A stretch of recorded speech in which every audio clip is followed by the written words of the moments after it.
Unfiltered, uncensored, and unapologetic. This is the Retail Warzone podcast.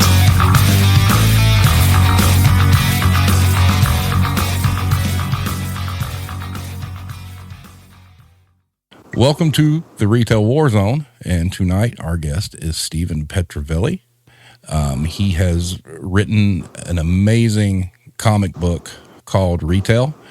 I highly suggest you check it out. So having said that, Steven, tell us a little bit about yourself. So I am a comic book writer based in Philadelphia, Pennsylvania. I have had the pleasure or displeasure, whatever you want to say. I've worked many different retail jobs in the King of Prussia Mall, which for those who don't know is actually like the second largest mall in the country, about 45 minutes outside of Philadelphia. And I kind of took that and changed and put it into a huge passion of mine, which has always been comic books, and decided to say, you know what, people who work in retail, they've got stories too, and kind of, went from there. Yeah, so I was going to ask about the inspiration of it. So, and you're correct, King of Prussia, it's a huge, huge mall. Yeah. So, how long did you work in that mall? So I worked in that mall about 7 years at different places, very different places. I worked at, I don't know, are we allowed to say companies here? Absolutely. So I worked at American Eagle. That was my first job out of college for a couple of years off and on. Went to Levi's, then got headhunted back to go to American Eagle. And then after that, I actually, during that time, I also worked at a comic book store called Uncanny, which is still at King of Prussia Mall and one of my favorite stores. And then I got recruited to work at Omega Watches. And for people who don't know what Omega is, they are very expensive watches, kind of up there in the range of Rolex. Oh, wow. And then from there, I went to like customer service and kind of got out of retail for a little bit. But those were kind of my the main jobs I had while working at King of Prussia. And the one thing that I definitely would say that kind of helped me when it comes to writing retail is that I have a lot of different experiences when it comes to dealing with customers and kind of what your life is like at those different type of jobs. Yeah, that was the thing, when you sent me the preview issues and I was reading it and I was telling my wife, I'm like, oh, you got to check this out, because without, getting into any kind of your background or talking to you about what you've done, it was quite obvious you knew what you were talking about. Yeah. And so it was, I was like, wow, this is great, because it's not anything that I've seen done before. I mean, what's the feedback been so far on it? It's been great. I've really enjoyed it. My passion for this also comes from, and I think a large part of, just people that aren't as involved in the comics community, that Black and Life, slice of life books, as they're called, are a big kind of cornerstone. They're not huge by any means compared to superheroes and all that stuff, but a lot for me, especially, those are my favorite type of comics. So. I definitely wanted to kind of create something that was true to that, but then also dealt with a lot of experiences that I went to. And I think I forgot the question a little bit. What was it again? Sorry. Oh, just what was the feedback? Oh, feedback was great. I have a lot of people that told me how relatable it was, how they could see themselves as the customer. I actually have a lot of non-comics fans who picked it up. Because they felt that relatability. I'm very proud to say that I have a large female audience, but also a very diverse audience, because at the end of the day, this is a story that pretty much everyone can relate to. For the most part, everyone's had that, that hourly job dealing with customers every day that they've had to deal with. And this, to me, kind of transport you back, or makes you look forward to that time when you're in your mid to late 20s and you're like, okay, I just graduated from college.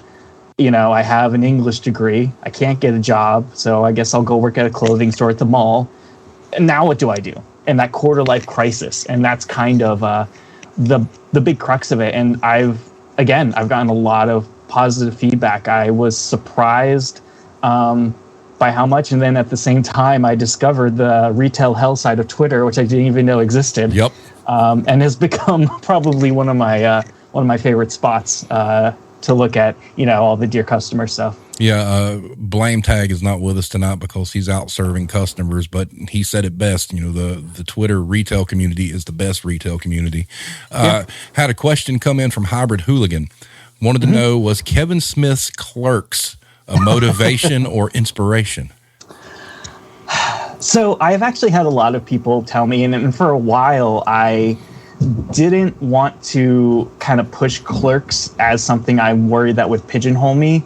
But I eventually got to the point where I kind of didn't care and said that Clerks is definitely an inspiration when it comes to it. I was always a huge Kevin Smith fan. Clerks, Mallrats is one of my favorite movies. So I wouldn't say like directly an inspiration. Like I didn't say like, oh, I'm going to make this like Clerks. Because the black and white, again, isn't from Clerks. It's actually from independent slice of life comics, where that's kind of where the black and white comes from. Right. But subconsciously, definitely there was, I've definitely thought about, oh, there's some Clerks stuff. I think I don't do as much, I don't know what you call it, like that like heavy banter that Clerks does. I definitely don't think I kind of go that far when it comes to it, and kind of try to be very realistic with the conversations and the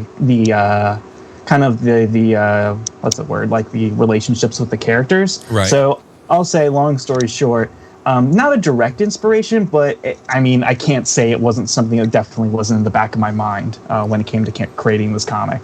Gotcha. Irish Connection says, or asks, did you write people you worked with into your comics? I definitely did. So if anyone who's seen the cover of it, I have a beard, but when I didn't have my beard, surprisingly, unsurprisingly, I actually looked a lot like Mark. So to say this comic is very autobiographical is very, very true. There were a lot of characters that were based on different people that I worked with. The character Jack is actually modeled after my old boss, Rob, who I worked with at the comic book store, who is one of my favorite people. And I asked him, hey, can I draw you as a comic? He said, cool, and went from there. And a character that you really get to meet in the third issue, Thomas, isn't designed after, but is kind of based on the relationship that I have with actually my best friend, AJ, who I actually met while working at American Eagle. And actually, he met his wife while working at American Eagle. So there's definitely parallels with people in the book. I didn't do like a one-to-one where it comes to like name and like all that. But even when it comes down to customers and things like that, I definitely put experiences and people that I knew and put it into the book. Well, the one panel that I really enjoyed, and it was the conversation with Mark, and was it his mother? Was that correct? It's Mark in in the first issue of the first panel of issue 3, where they're talking about his brother. Yeah, so that's him talking to his therapist. So gotcha. But that was great because all the stuff that was kind of rolling through Mark's head, God, all of us in retail at some point in time, we've had that exact same thought process. And it's very, what you've done with the comic is very similar to what Adam Cott's done with the Life on the Grocery Line book. There's so much stuff in his book that, when you read it, you can hear voices from your past saying these things, and your comic is the same way, and I think, that's what makes these kind of things beautiful, is because it's extremely relatable to the millions of people that worked in the business. And, I think you've done a great job, showing the different, right down, to the harassment in the comic book store. Kind of give us your inspiration on that real quick. Unfortunately, I have a lot of inspiration with harassment. So I worked in a comic book store that there were a couple girls that worked there, and a lot of nerdy guys kind of took that as, okay, you're a girl that works here, you're being nice to me, so I can hit on you. And, we were very protective, not in the sense of like, not in the sense of just like, oh, we need to protect you, but like always making sure, unfortunately, that we had to keep an eye on, because it's something I saw in every retail place I worked at.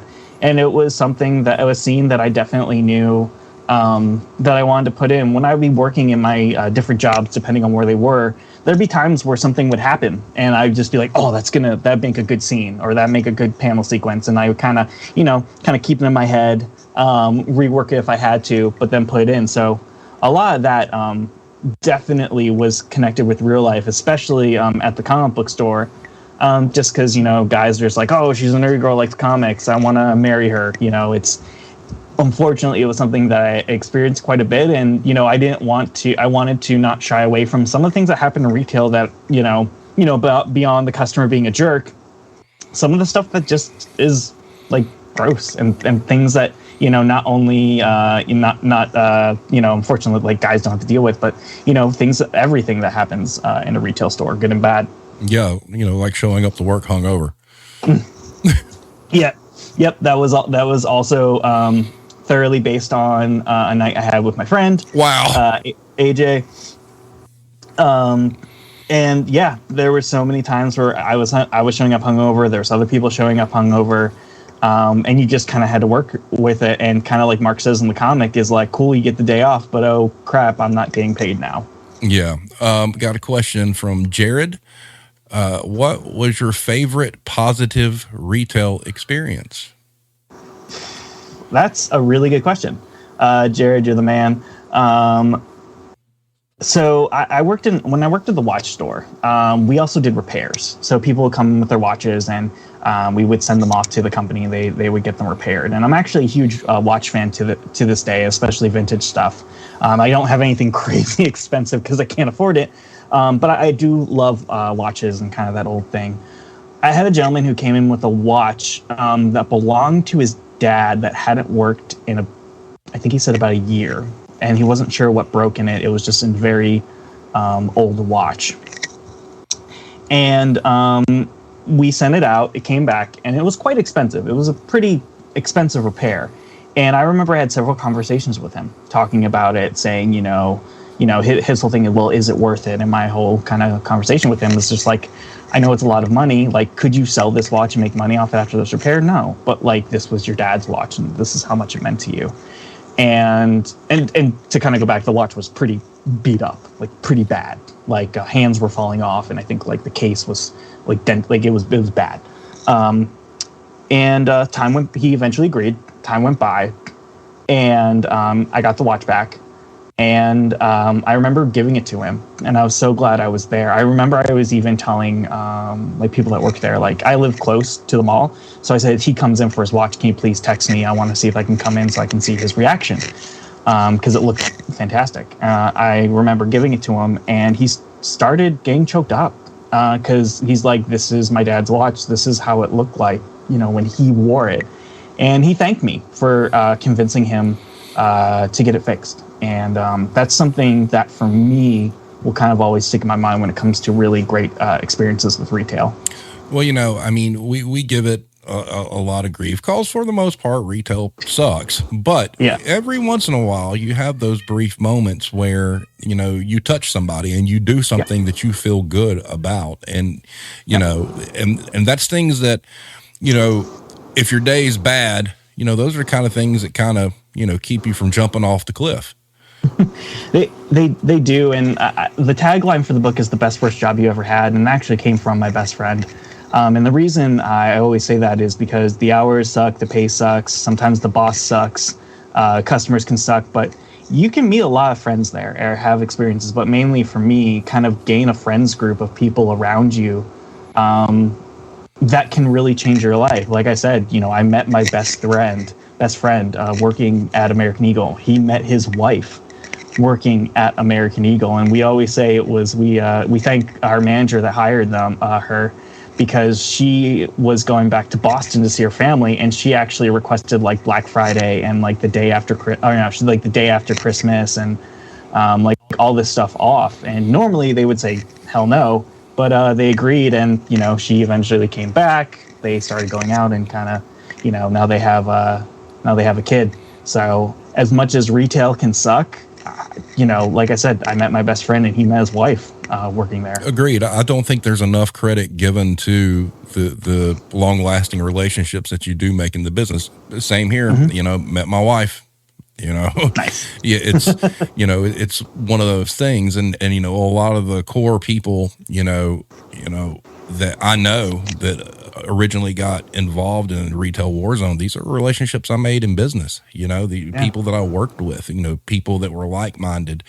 And I think, that's another thing that really kind of sours people on the entire retail industry is we do not take those relationships for granted, but by God, the people we work for do. So Irish Connection, I wanted to know, do you do your own artwork? I do not. I wish I could draw. I've wanted to draw since I was a kid. When I was a kid, I wanted to be a comic book creator, but I was not blessed with the ability to draw. But luckily for me, I have surrounded myself with some incredible artists. Issue 1 was drawn by one of my best friends, Sean Dillon, who I've worked on some other comics, non-retail related with, as well as he has his own stuff, and he's a fantastic artist. Issue 2 and 3 were drawn by Keith Grasmick, who was a guy I met in Chicago, who drew a lot of heavy metal monsters and stuff like that. And I just loved how he worked with black and white. And I said, you should do a comic book about retail. But he really liked the idea, and he ended up doing it. And then the next issue, which is coming out, issue 4, is being currently drawn. It's actually being worked by a guy named Jay Rollins, who's actually local to Philly with me. So I would say I haven't, so I don't draw them. I've been very lucky to be surrounded by extremely talented artists, to work with. And kind of a saying I have, and I probably stole it from somebody, and I say it with comics, but you could probably do it with anything, any type of creative endeavor, is that always strive to be the least talented person on your team. And I've been extremely lucky that I've surrounded myself with extremely talented people. So is your plan going forward, and I really think this is kind of cool if you do, is your plan going forward to have a different artist for each edition? So originally that wasn't something that really came to mind. Sean did issue 1 just because we were friends, and then he had other things going on, so I had to find a new artist.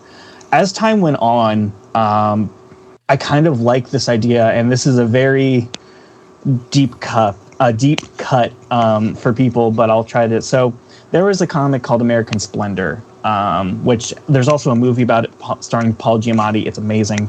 It's about a guy who is just, again, slice of life, just about his life, and he had a different artist draw it, and every artist kind of interpreted him a little differently, drew it a little differently, and it's one of my favorite series. And I remember my wife telling me, like, she was like, oh, I really like that, they're all kind of different. So what started out as an idea of just like, okay, I want to try to find eventually a stable artist, kind of turned into, maybe try to jump around a little bit and see what different people, really have, what their interpretation of Mark is, what their interpretation of just this world of retail is. How do they draw customers? And so as of now, that's the plan. I love Jay, and I want Jay to at least do at least one more issue or after the one he's currently drawing, if he can. But if not, like, I agree with you. I kind of dig the idea of having different artists and how they interpret the characters in the world I created. Yeah, because it's like you don't know what you're getting next, which is really kind of cool if you think about it. It's kind of like, getting the next record from your favorite band. You don't know if they've changed styles or whatnot, so you don't know what to expect. But if you dig it, you're looking forward to it.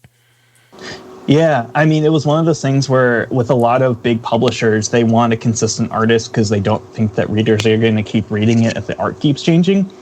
But I've kind of gotten to the point that I kind of don't. Most big publishers aren't going to be interested in slice of life anyway. There just isn't enough of an audience there. There's a couple publishers I love who I think wouldn't have as much of an issue with it.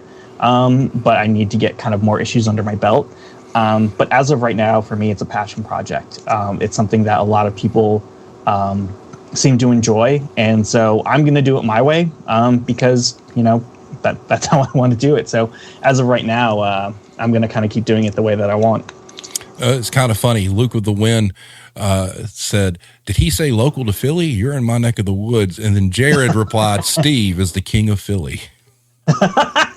Jared's a good buddy of mine. Another great comic creator. And Philly is definitely a huge character when it comes to the comic. Philly has always kind of been the little brother of New York, and I hate it. And I think a lot of people in Philly hate it. So I wanted to really start putting an emphasis on Philadelphia. So like, the first couple issues, it's mainly just the mall. But the one thing I always kind of wanted to focus on is that I didn't want to just do life at the mall. That was always going to be kind of the hub. But it's more about the characters that you interact with. Yes, retail is, the basis of the story, but these people's lives aren't just this job. They have other things they want to do. They're going to they're going to find relationships. They're going to go after their dreams. And it's them basically doing that while also working in this, crappy environment that they're currently in. But kind of to go with it, as issues go on, there's more and more Philadelphia that does get represented because, it's my hometown. I love Philadelphia, and, it's one of those things where like, oh man, I wish more comics showed Philly. And I'm just like, well, I'm writing a comic and I can do what I want. So you know what? More Philly. Nice. I will give you this. I mean, you started out of the gate really, really well with the character development. I mean, you really did. So, and and to me, there's been a lot of things. I don't watch it anymore. After they killed off Carl, I got off the train. But like The Walking Dead, I mean, when even from the storytelling aspect of the TV show, the character development was fantastic, and I think a lot of things miss that. Yeah, I'm a very character-driven person. That's what really gets me into any type of media. I've always said I can. One of my favorite comics of all time is a Spider-Man comic, which is just him and Mary Jane talking. And you don't need these action scenes to kind of create a great story, and that's kind of where it came from. Like you said before, a lot of the characters are based on people I know, but they're also based on experiences. And I always say this isn't a spoiler because it's literally the first panel. But the first panel starts with Mark getting broken up with his longtime girlfriend, and kind of the one thing he saw as like, this is going right. And a lot of things that she said were things that I've had a past girlfriend say to me. There are things that I've heard and I've said myself that are in this book. So for me, creating these characters was pretty easy because like I said before, they're based on particular people, but then also twisting things a little bit to fit the story, but then also to kind of to make it a little more interesting. But at the end of the day, I wanted to make them very realistic, make it so anyone could be like, oh my gosh, like I've been there. Oh my gosh, I understand that, and kind of put themselves in the story themselves. Absolutely. Irish Connection asks, are you going to do special issues like Black Friday, Christmas, etc.? I have had, I guess I can quote unquote break it here. I have had an idea for a Black Friday issue for a very long time. And for those who don't know, comic books have things called annuals that would come out every year. And they were kind of a big to-do, like they like kind of had usually a big story in it or something. Not so much anymore, but like back in the day. And I will just say this, and I'll leave it out there. I am planning on doing a Black Friday issue. Yay. And I'll say, you talked about The Walking Dead. Maybe there's a little bit of inspiration there. Hot damn.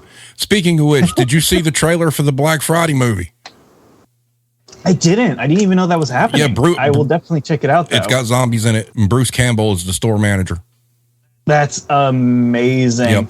I mean, I always talk about Black Friday and just being like, people are like, well, like, how crazy is Black Friday? And I'm just like, you do realize Black Friday has a death count, right?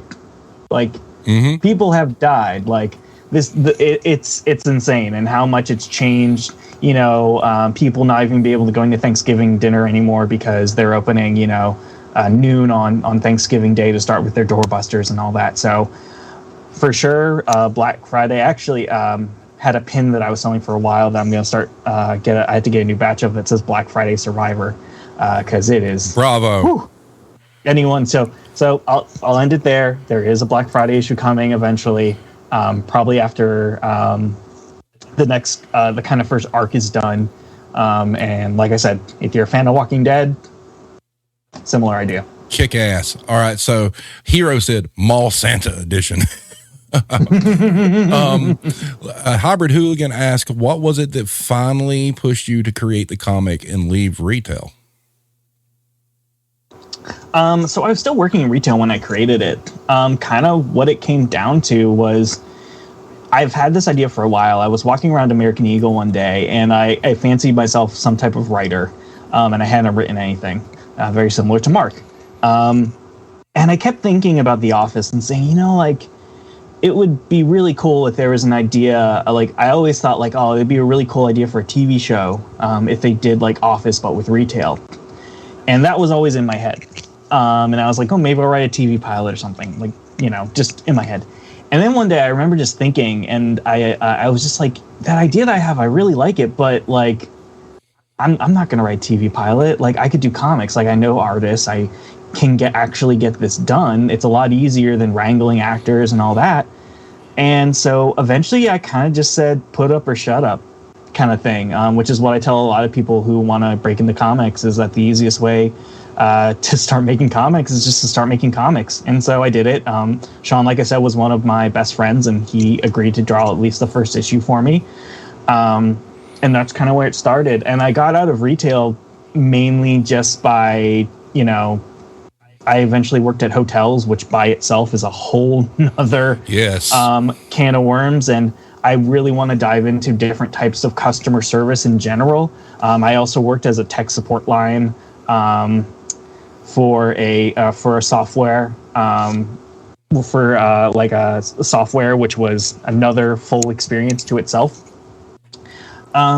So yeah, like I eventually got out of quote unquote retail when it comes to like, that kind of stuff. But I always worked in customer service because I have these superpowers. I think many retail workers has, is that you can have someone either physically or emotionally spit at you in the face, and you can still smile right back at them. Mm-hmm. Well, in the comments section, Ball Shark says, we had a person pay for their laptop on a stretcher after they punched the general manager.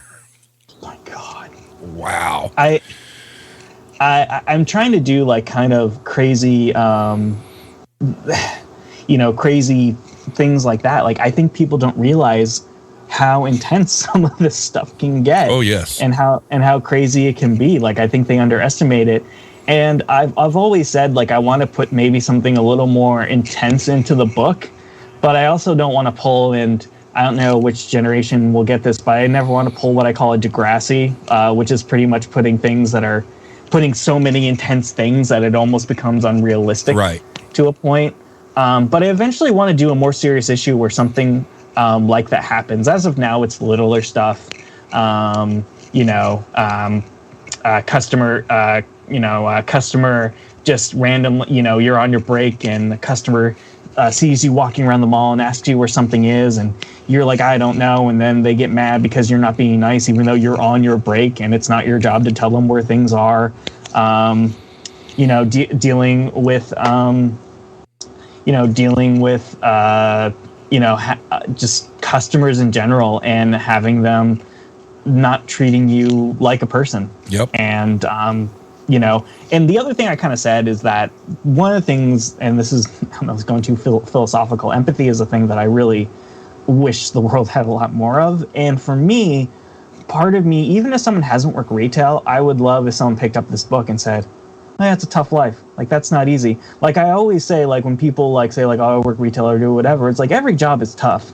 I was like, you can get a CEO, you can get freaking Jeff Bezos to go in, and you give him, you put him behind the fryer at a McDonald's, he's not going to know what to do. Every job has its own obstacles and things that you have to learn. Every job is difficult, but I want to show that. I want to show, just because someone works at a retail job, that doesn't make them, less than anybody or anything. These are all people, and hopefully that comes across to anyone who picks up the book. Well, I definitely agree on your, empathy statement, because my God, so many people lack that at the moment. Yeah, it's crazy, and people are wondering why people don't want to work in retail, and you hear stories about fistfights, you hear stories about people pulling guns, you hear stories about people assaulting someone, and people aren't going to do that for $10 an hour or less. So I salute anyone. Like, I wasn't working in retail a lot during the pandemic, and I definitely know that I'm going to be touching on that probably not in the next couple issues, but if I do like a second arc, I definitely want to jump into that, because that was a whole other monster that really, I think, opened a lot of people's eyes. Yep. To kind of get back to the Philly thing a little bit, Ball Shark said, imagine the customer service pushback slinging steaks. Get the F out of here. Whiz or no whiz? I do know it. I do.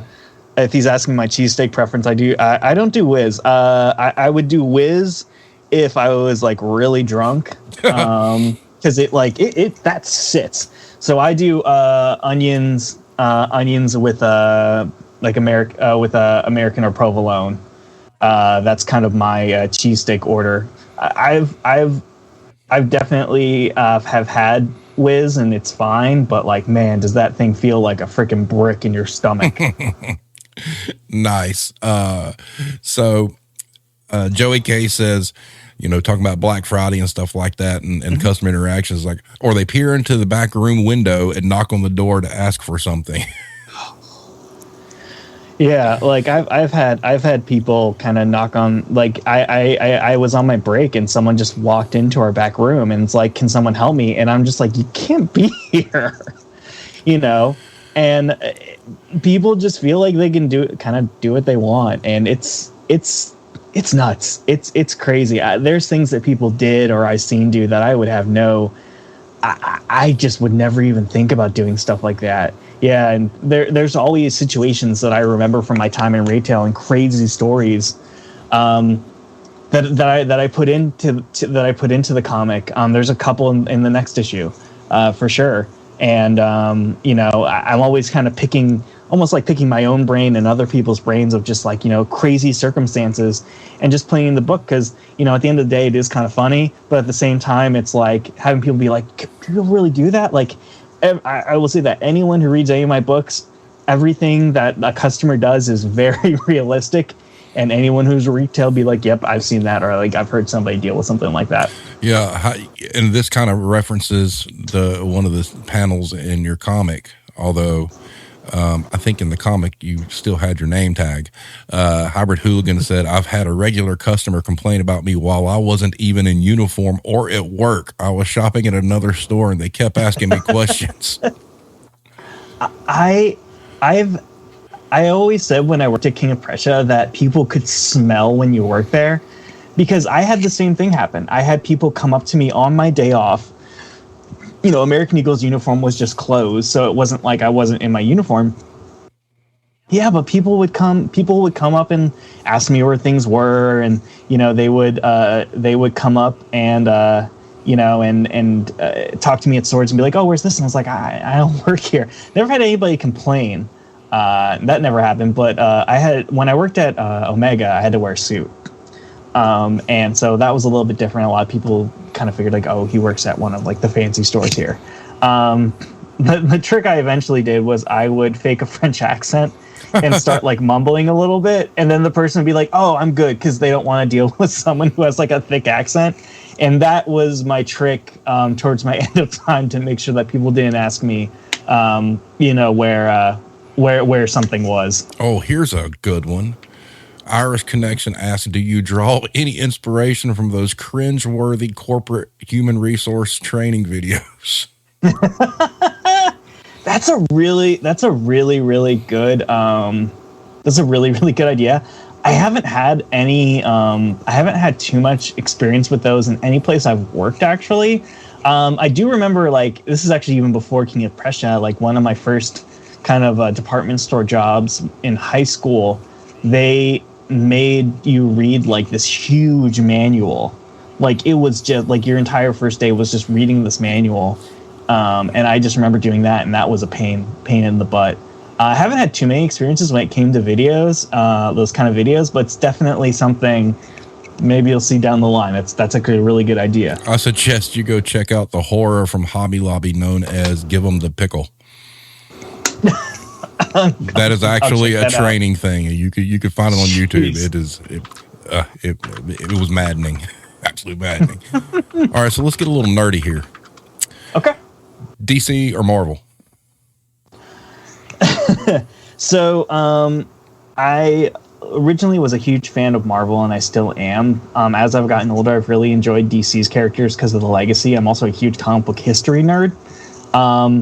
So, and this is totally a cop-out, but, like, I kind of don't have a favorite right now. I have favorite characters. I love Spider-Man. He's my guy. But I also love Superman. I love Hawkman. Green Lantern. I actually like Robin over Batman. Whoa.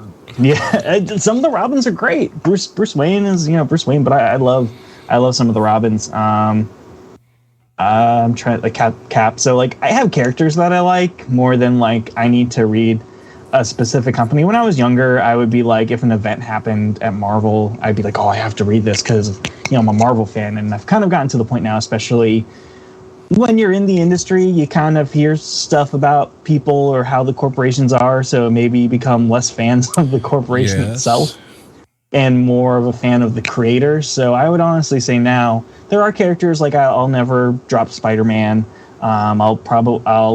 Anything that has some of the older legacy characters in DC, I'll always pick up. But I mainly go after if there's a good artist or a good writer that I really like, and pick up those books. What about McFarlane?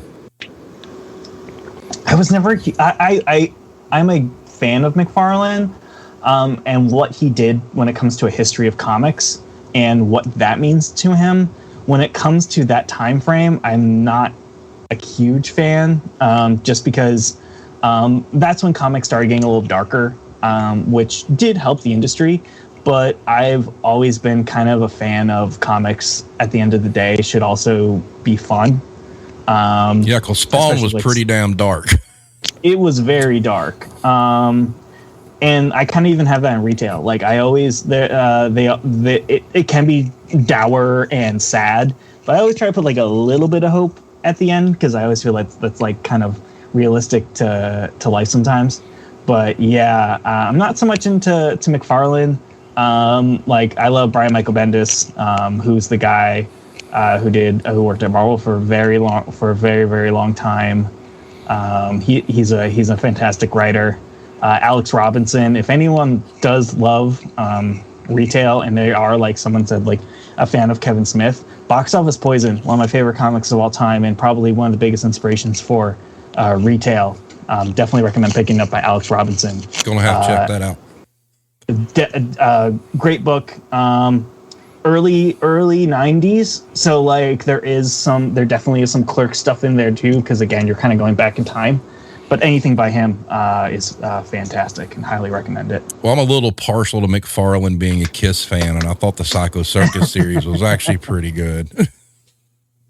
Yeah, it's just like it's one of those things. Like comics are so different. Like different, some people like chocolate, some people like vanilla. Well, it's like we were talking about wrestling. Some people like AEW, some people like WWE. Yeah, some people like New Japan and want to wake up at 3 a.m. to watch a show. That's devotion. So, I only do that for G1 Climax. I didn't do it this year, but I really only try to do that for Wrestle Kingdom. That's about it. Krista says comics aren't fun. Steven, what are you saying? Krista is also an amazing person. Yeah, they're right. Comics. I believe comics should be fun, and that's kind of that's I don't know. It's a weird statement, or not weird, but like it sounds very simple. But I want comics should be fun. I agree. Hybrid Hooligan asks, which was your favorite con, and have you had a booth? I have. I actually just got back from Baltimore Comic Con, which happened this weekend, and it was fantastic. If I have to say my favorite con that I've ever been to, and this is actually before I had retail, was there's a con in Maryland in Bethesda called Small Press Expo. And that is a con that specifically caters to independent comics. And it's hard to get into because so many independent creators want to get into it. But I did get in once, and I loved it, not just for it was people that, most people who go to conventions, some of them are there to see the artists and writers and independent stuff, but most people are there to see celebrities, go to booths, buy swag, all that kind of stuff. And, I can't fault them for that because that's why they're going. But Small Press Expo specifically is for indie comics. And so people are there to look for indie comics and ones, and find different new series that they want to read. And so besides financially doing really well, it was great meeting a bunch of people. I love Baltimore this past weekend.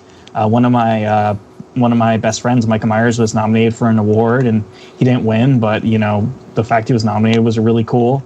And again, I did well when it comes to selling the book. Had a lot of people that were very interested, and a lot of non-comics readers, or just people who wanted to just at least check it out. So Baltimore was also great. But anyone who is a comics fan, Small Press Expo, if you can go, fantastic show.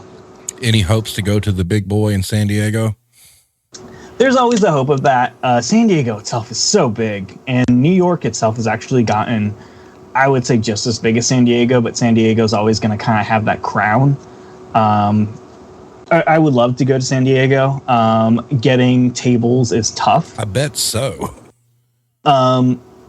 But actually going there the thing for me is like being a professional now. The cost of flying, getting a hotel, and all that for me isn't worth it if I'm not going to possibly be making some money there. So I probably won't go until I get a table, or like one of my friends goes and we're able to kind of table together. Just because for me, the money just isn't, it's a cool environment, and I love going to New York Comic Con because it's kind of a similar environment.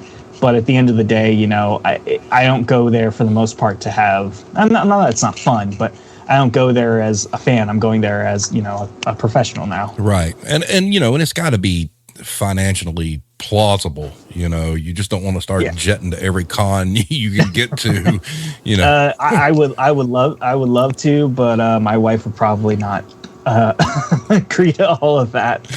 Speaking of your wife, Hero had asked, did you marry someone who loved comics as well? I actually didn't. She is a huge theater fan. I will say she probably knows more about comics than a lot of people just via osmosis. But she was someone who was, I would say, the biggest, she was someone who really supported me. On our first date, I actually said to her, hey, I want to make it I want to write comics. That's a dream of mine that's not going away. If you aren't supportive of that, it's been fun, nice knowing you, but it's just not going to work out. And she said, of course, like I would, I wouldn't ever step in that.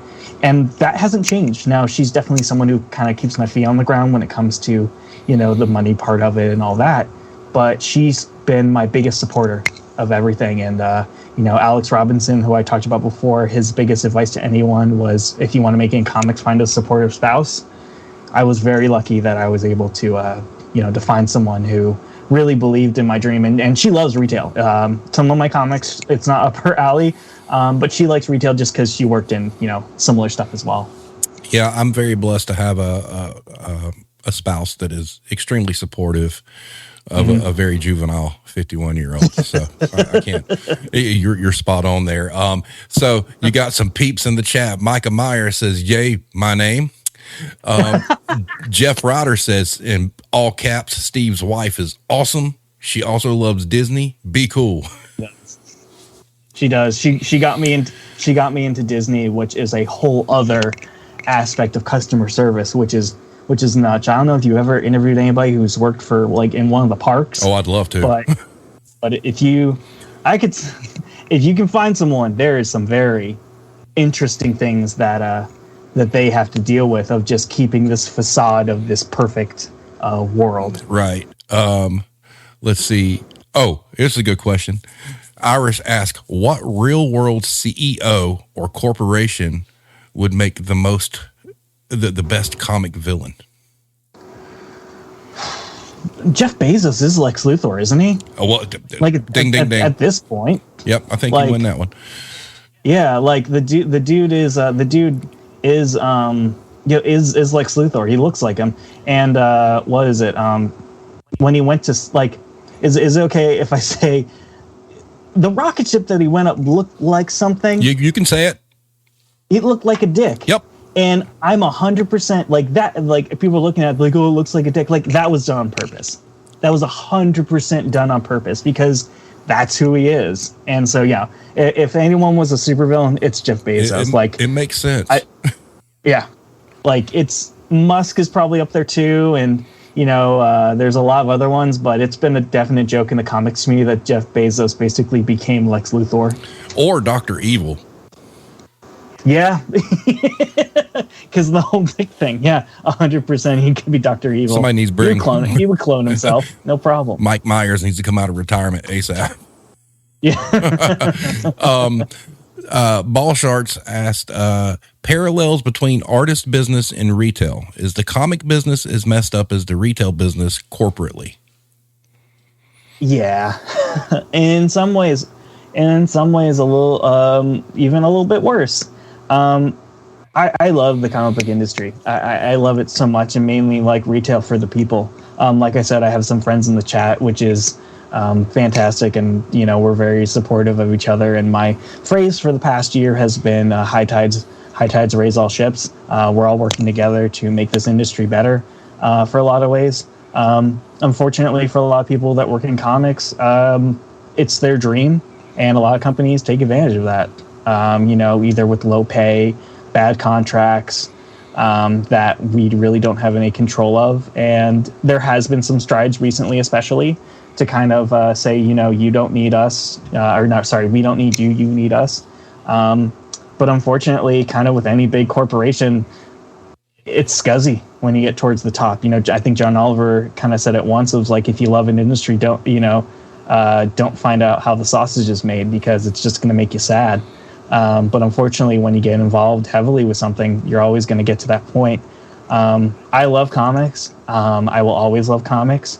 But as of right now, and kind of like we're talking about Marvel and DC, it's not because I love Spider-Man. It's not because I love, Superman or anything like that. It's because the people that are in the industry with me, the support that I have of my friends who are making incredible works, and all of us working together to say, and kind of almost like the retail workers are doing now, of kind of saying like, hey, we shouldn't be treated like this. We should be treated better. And, hopefully in both industries, that happens. Is there a lot of gatekeeping in the industry? Oh, yeah, 100%. Unfortunately, there's still a lot of gatekeeping when it comes to fans saying that you need to know XYZ to really be a true fan, which is the dumbest thing in the entire world. Unfortunately, it's still very much a boys' network. They're trying to make it better, but a majority of the people that are in charge are white men, and they're making strides to make things better. But at the same time, we're still seeing to see if those strides are being done as kind of like a pandering of just saying, oh, look what we did, or if it's actually something that they're trying to make the industry better. Wow. Proto Rage asks, what's the best way to order your comics? I live a few states to the south. If you can find a local comic book store, I always recommend that. But honestly, digital is I don't know if they're talking about mine or if they're talking about in general. Talking about yours. Mine. So if you go to my Twitter, at the very top, I have a landing page that I've created where you can order my comic. The website is retail.aweb.page/I-love-comics, which I know is a lot, but like I said, if you go to my Twitter page, Steve_Petro, which is Petro, at the very top, I have a pinned tweet. You click on there, and you're able to buy issues 1, 2, and 3, or you can get yourself a little deal, buy all 3 at the same time. So I ship anywhere, so feel free to pick it up there. I'll ship it out to you personally myself. I do have that link actually in the description of the video as well. There you go. See, I can do the YouTube thing. See the link below. Yes. Irish Connection asks, do you ship internationally? If you want to buy it, I'll ship internationally. There you go, Irish. I also have a digital version. If you go to my site as well, or just even send me a DM, I can send you a digital version if you would rather do that. But Irish Connection, if you are in Ireland, if you want to buy it, feel free. I think just the fact of sending my first comic internationally, hey, I'm up for it. It's awesome because, he wound up getting like the Retail Warzone t-shirt and coffee mug and all that stuff, roaming around over in Ireland. And I think that's just amazing. So you're right. Yeah. It's worth it for that. Hell yeah. Hero says, buy all 3. You'll be mad if you don't. Thank you. I think you reached out to me on Twitter about that, and that means a lot. I always like to try to get people to look at all 3 because I think I try to tell kind of individual stories with each one. But once you get all 3, I think you really start to get into the story and meeting more of the characters.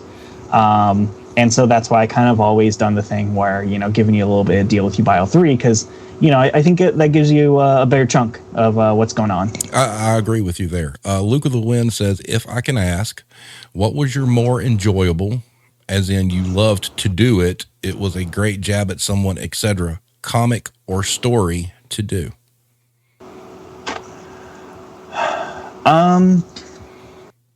If it's one I've worked on, retail is up there. Retail is my passion project. But outside of that, I worked on a book with the artist who did issue 1, Sean Dillon, a book called Sweetie, which was the first comic I ever put out, which was about a little girl who kind of trains herself and becomes a superhero, and is just awesome. And the first issue takes place in a mall, because we were both working at the comic book store at the same time. So he kind of came up with this idea. I helped him kind of flesh it out and kind of come up with more, kind of like you were saying, like he was very much about like the big plot idea, and I kind of helped round up the characters and kind of come up with that stuff. And so we co-wrote it together. That's also available on the site in the link. If you first is Retail, scroll down, you'll see Sweetie. It takes you to Amazon where you can pick that up. But I love that book, mainly because it's the first. It was the first time I felt like, man, I did it. I made something. So thoroughly enjoyable. And to this day, Sean is one of my best friends, and we're both very proud of it. This is actually pretty good. When we were talking about your issues or whatnot, Matt Harding wants to know how much for you to do a dramatic reading. I don't know. You throw an extra 10 or 20 in there, I'll do a dramatic reading. Again, audiobook version. I've got the characters, voices in my head, 100%. I know Matt's a good guy. We'll I don't know, Matt. We'll talk about it on the side. I can do a special performance for you. Hybrid Hooligan asks, do you have a schedule for your releases?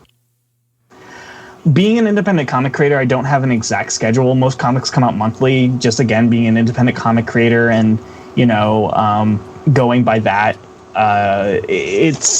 you can't automatically say, hey, this is what's going to happen. The artist that's currently working on issue 4J is getting married. I'm going to be at his wedding, and I'm not going to be like, hey, man, I know you're getting married, but we need to get this done.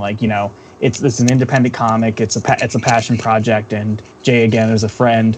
So if he needs the time, he needs the time. And then again, everything's kind of done by us. Once he's done, I send it over to someone to letter it, and I print it. So it all kind of comes out. The best thing I can say is follow me on Twitter at Steve_Petro Petro, and there will be any updates are always going to be on there.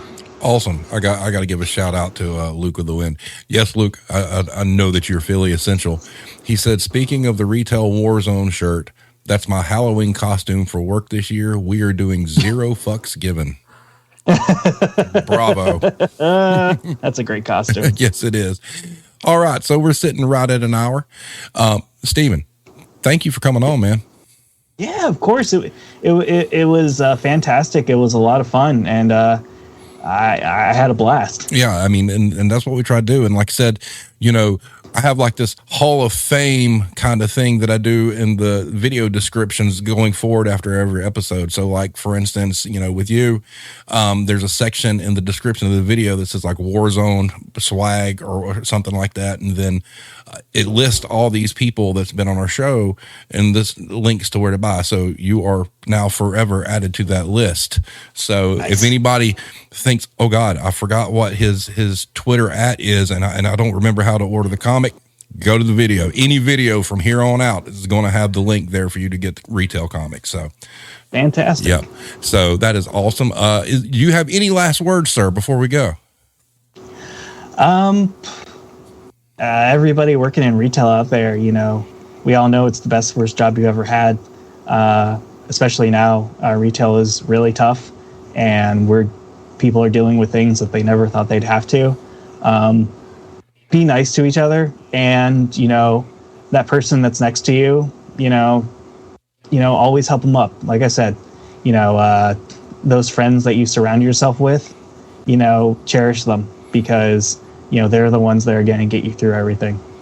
Awesome. That is great. So the replay for this obviously will be up as soon as it processes, and then I should have the actual audio version up. Usually it's up by midnight on the actual podcast site, so it'll be available for everybody there. So once again, Steven, thanks for being on. I really, really enjoyed this. We're going to have to do like an offshoot, soon. We'll have a Retail Warzone like wrestling episode. That ought to be great. I would love it. I would absolutely love that. Yeah, for sure, 100%. That'd be a lot of fun. All right, everybody. Yeah. Thanks everybody for watching and showing up and participating in the stream and whatnot. And we will see you next week. Everybody have a good night.